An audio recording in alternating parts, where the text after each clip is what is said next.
কালো হয়েছি, চুল নষ্ট করেছি, এইটা খুবই সার্টেন, মানে এটা খুবই আমার কাছে গুরুত্বপূর্ণ অত না। আমি আসলে টোটালি স্পিচলেস হয়ে গেছি। আমি অতটা ভালো অ্যাক্টর নই আসলে। মানবজাতির আদিম আকাঙ্ক্ষা, তার ক্ষুধা। রোহিত সিনেমার প্রিমিয়ার শো রূপ নিয়েছিল তারকাদের এক বর্ণিল মিলন মেলায়। চলচ্চিত্র, নাটক ও সংস্কৃতি অঙ্গনের পরিচিত মুখের উপস্থিতিতে উৎসবমুখর পরিবেশ তৈরি হয়। সিনেমাটি নিয়ে নিজেদের প্রত্যাশা ও অনুভূতি প্রকাশ করেন উপস্থিত তারকারা। প্রথমত আমরা যে ভাষাটি খুঁজছিলাম, চলচ্চিত্রের একটা নিজস্ব ভাষা তৈরি হোক, সেই ভাষাটি তৈরি হয়েছে এই চলচ্চিত্রে। এটা আমি মনে করি এটা একটা বড় ব্যাপার। আর মানবজাতির যে আদিম আকাঙ্ক্ষা, তার ক্ষুধা, তার উৎপাদন প্রকৃতির সাথে এবং প্রাণী জগতের সাথে তার যে যোগাযোগ, এই সবটা মিলিয়ে একটা অসাধারণ মানবিক গল্প তৈরি হয়েছে। আমি আসলে টোটালি স্পিচলেস হয়ে গেছি। এত সুন্দর ভিন্ন ধরনের একটা সিনেমা, এটার সিনেমাটোগ্রাফি এবং স্টোরি লাইন এত বিউটিফুল ছিল। আমাদের রুরাল বাংলাদেশকে এত সুন্দর করে পোর্ট্রেট করা হয়েছে। তাছাড়া যে অ্যাক্ট্রেসেস নাজিফা এবং নূর যে বিউটিফুলি ক্যারেক্টারগুলোকে এত সুন্দর করে আমাদের সামনে তুলে ধরেছে। রোহিত নিয়ে আসলে এখনও চিন্তা করছি, এটার ফ্লোটা এখনও মাথা থেকে গেছে বলে মনে হচ্ছে না। খুবই দারুণ একটি সিনেমা দেখলাম অনেকদিন পরে। বাংলাদেশে আসলে এই ধরনের ভিজুয়াল, এই ধরনের স্টোরি টেলিং এর আগে দেখিনি। খুবই দারুণ, খুব ভালো লেগেছে।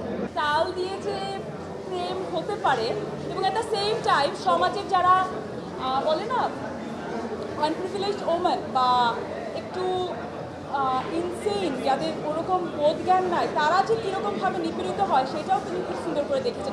সব মিলে খুব ভালো লেগেছে। নির্মাতা মিসবাউর রহমান সুমনের নতুন এই সিনেমাকে ঘিরে দর্শক ও চলচ্চিত্র প্রেমীদের আগ্রহ ছিল তুঙ্গে। হাওয়ার পর তার নতুন কাজ হিসেবে রোহিত ইতিমধ্যে আলোচনায় কেন্দ্রে এসেছে। ছবিটির প্রধান চরিত্রে অভিনয় করেছেন মোস্তাফিজুর নূর ইমরান ও নাজিফা তুষি। লোকজ আখ্যান ও গ্রামীণ জীবনের আবহে নির্মিত রোহিতের গল্প আবর্তিত হয়েছে সাধু ও তার স্ত্রী এবং একটি তালগাছকে কেন্দ্র করে। Director's vision is the main thing what we do on screen. So director's ভিশনের সঙ্গে আমি কতটুকু যেতে পারছি সেটাকেও রেডি করতে আমার তো সময় লাগে। আমি হুট করেই পারি না স্ক্রিপ্ট পড়েই ডায়লগটা দিয়ে ফেলতে আর কি।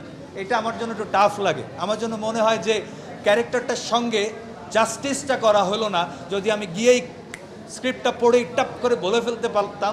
আমি অতটা ভালো অ্যাক্টর নই আসলে।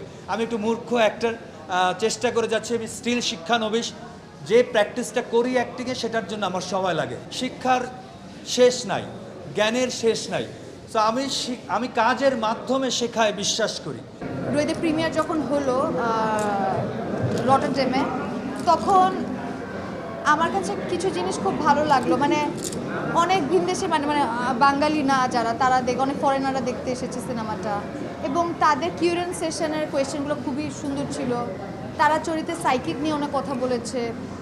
তারা এই তুষিকে চিনে না, যে তুষি অনেক ট্রান্সফরমেশন হয়েছে বা কালো হয়েছে বা হোয়াটএভার দিস অ্যান্ড দিস, যে একটা ক্যারেক্টারের জন্য আমি যা করেছি এটা তাদের কাছে ইম্পর্টেন্ট ছিল না।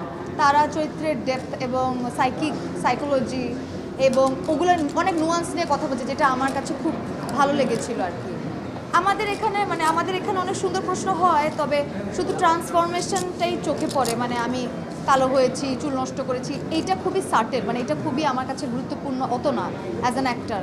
আমার কাছে চরিত্রর মনস্তত্ত্ব এবং ওর যে অনেক লেয়ার, মানে ও প্রথমত তো একটা আরবান মেয়ে না, এমন একটা প্রান্তিক জনগোষ্ঠীর চরিত্র, যা গ্রাম অঞ্চলে বেড়ে ওঠা। আমার এর আগেও কাজগুলো মানুষ পছন্দ করেছে, কিন্তু রোহিতের পাগলির চরিত্রের জন্য আমাকে যে পরিমাণ আমি মানুষের ভালোবাসা, পার্সোনালি আমাকে ডিরেক্টররা, অ্যাক্টররা, আমাদের ইন্ডাস্ট্রির গুণী মানুষজনরা ফোন করে বলেছে, এবং এত রিভিউ অডিয়েন্সের, ম্যাস পিপলের এর আগে আমি পাই নাই। সিনেমাটি আন্তর্জাতিক অঙ্গনেও ইতিমধ্যে নজর কেড়েছে। এটি ইন্টারন্যাশনাল ফিল্ম ফেস্টিভ্যাল রটারড্যামের টাইগার প্রতিযোগিতা বিভাগে নির্বাচিত হয়েছে। প্রিমিয়ার শেষে দর্শক ও অতিথিদের অনেকেই সামাজিক যোগাযোগ মাধ্যমে সিনেমাটি নিয়ে ইতিবাচক প্রতিক্রিয়া জানিয়েছেন।